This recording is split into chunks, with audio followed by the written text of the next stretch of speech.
Olá, meu nome é Gisela, sou formada em Química e tenho pós-graduação na área de alimentos. Atualmente estou fazendo o último ano do curso de Nutrição pelo Claretiano. Eu gosto muito dessa área de alimentos, por isso eu vou fazer vários vídeos. Esse vídeo é sobre carboidratos. Como o assunto é bem extenso, eu dividi em 3 partes. Esta é a primeira parte. Os temas abordados serão, nesta primeira parte, diferentes carboidratos presentes nos alimentos. Na segunda parte, absorção pelo organismo e índice glicêmico. E na terceira parte, utilização de carboidratos como fonte de energia. Os carboidratos podem ser chamados de glicídios, açúcares ou até mesmo hidratos de carbono, devido à forma molecular da glicose poder ser escrita assim, como se fosse uma molécula de água, 6 átomos de carbono.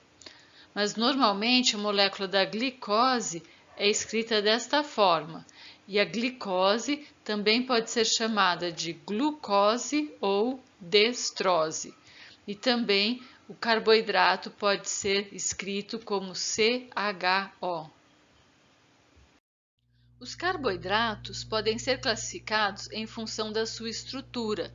Por exemplo, os chamados carboidratos simples são aqueles que possuem moléculas pequenas, como é o caso da glicose e da frutose, que estão presentes em frutas, no mel, hortaliças e vegetais. Já no caso da lactose, ela é uma molécula um pouco maior, formada pela glicose mais galactose, e está presente no leite. Em relação à sacarose, ela é formada por glicose mais frutose e está presente na cana-de-açúcar. Com a cana-de-açúcar, a gente pode obter a rapadura, o açúcar mascavo e, através de vários processamentos, chegar até o açúcar cristal. Em alguns produtos alimentícios, no rótulo pode vir escrito açúcar invertido. O que vem a ser isso? É quando a sacarose ela é quebrada, ou seja, a gente vai ter a glicose e a frutose livres. Então, o poder adoçante desse produto vai ser maior.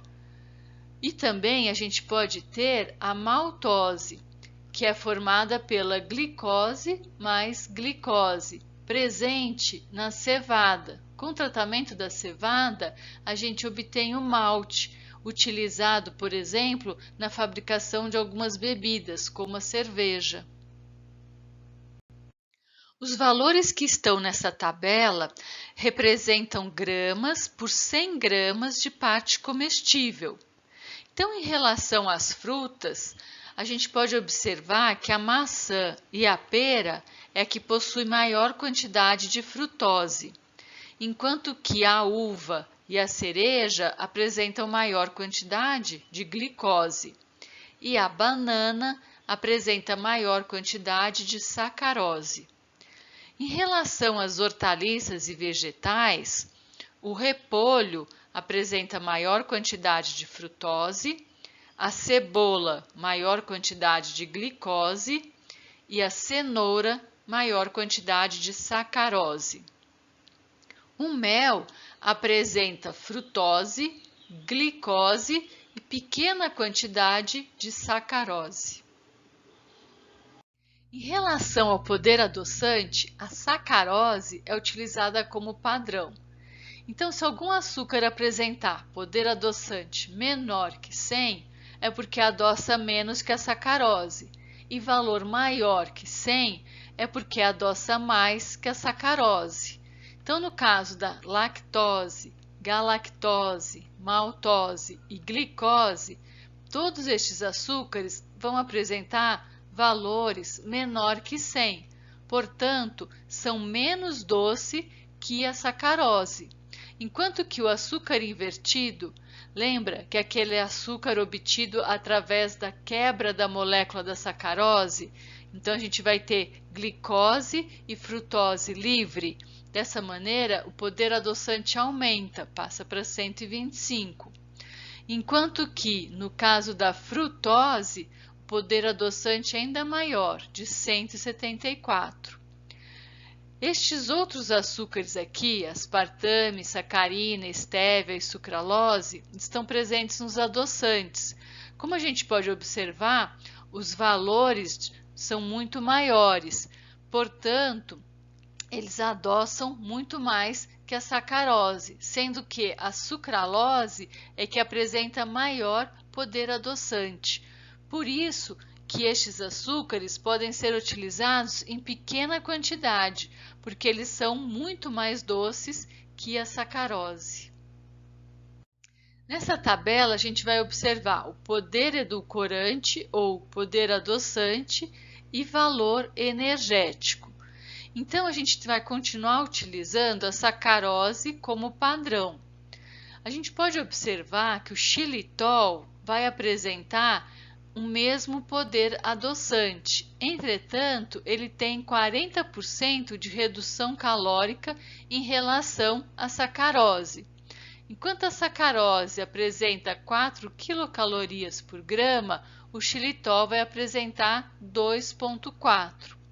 Entretanto, este outro açúcar, o eritritol, ele apresenta apenas 0,2 quilocalorias por grama, ou seja, uma redução de 95% em relação à sacarose. Agora vamos falar sobre os carboidratos complexos, como por exemplo os oligosacarídeos, que possuem em sua estrutura de 3 a 10 unidades de monossacarídeos. Então, como exemplo, a gente tem a rafinose, que é considerada um trissacarídeo. Por quê? Na sua estrutura, ela possui uma molécula de galactose, uma de frutose e uma de glicose, que são considerados monossacarídeos.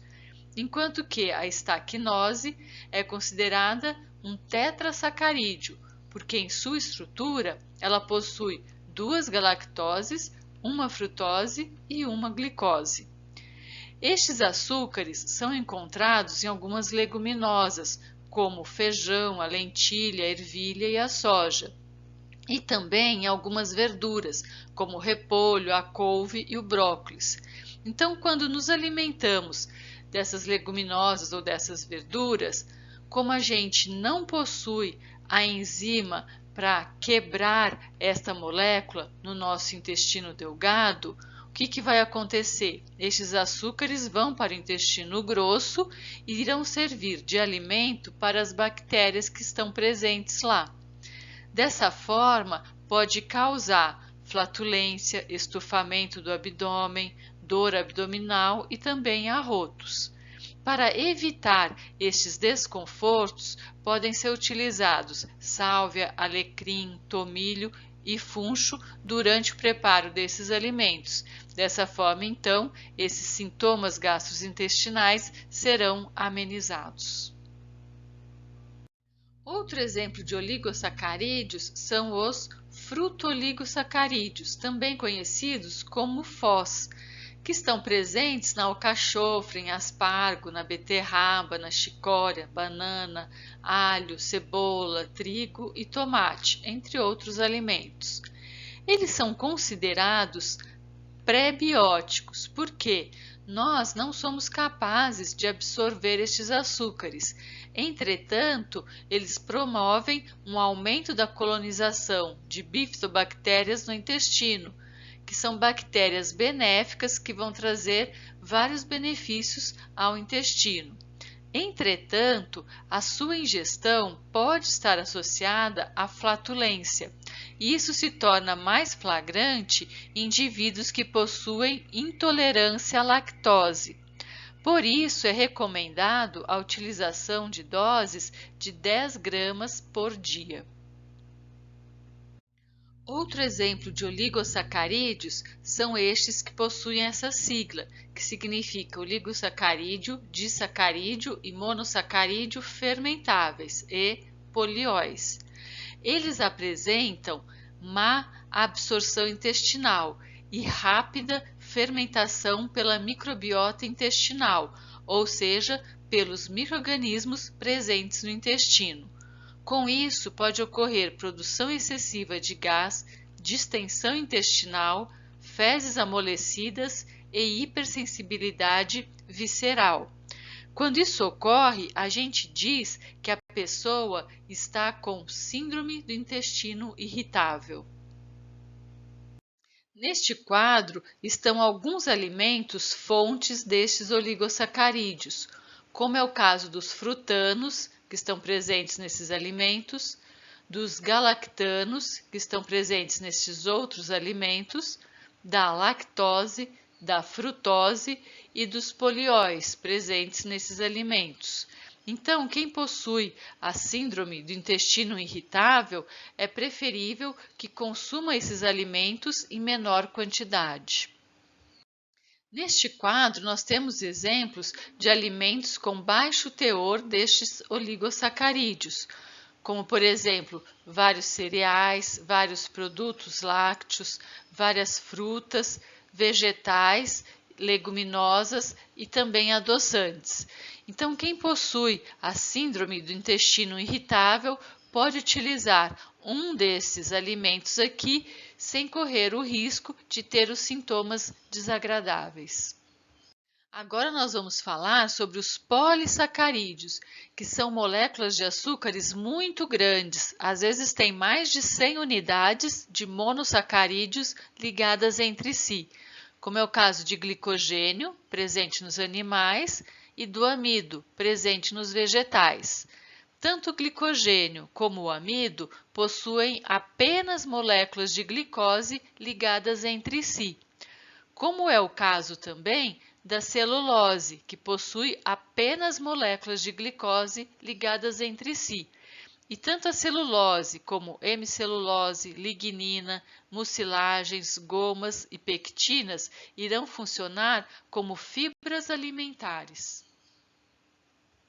Em relação às fibras, elas podem ser consideradas fibras insolúveis, como por exemplo a celulose, hemicelulose e lignina. E elas são responsáveis por acelerar o trânsito intestinal e reduzir a constipação. São encontradas em grãos, cereais integrais, vegetais e talos de vegetais, verduras folhosas e nas cascas e bagaços de frutas. Já as fibras solúveis, como a pectina, gomas, mucilagens e algumas hemiceluloses, que são responsáveis por retardar o esvaziamento gástrico, diminuir a taxa de absorção dos carboidratos e dos lipídios. São encontradas em cereais, frutas, leguminosas, legumes e sementes oleaginosas. E aqui estão as referências bibliográficas utilizadas para realizar esta apresentação.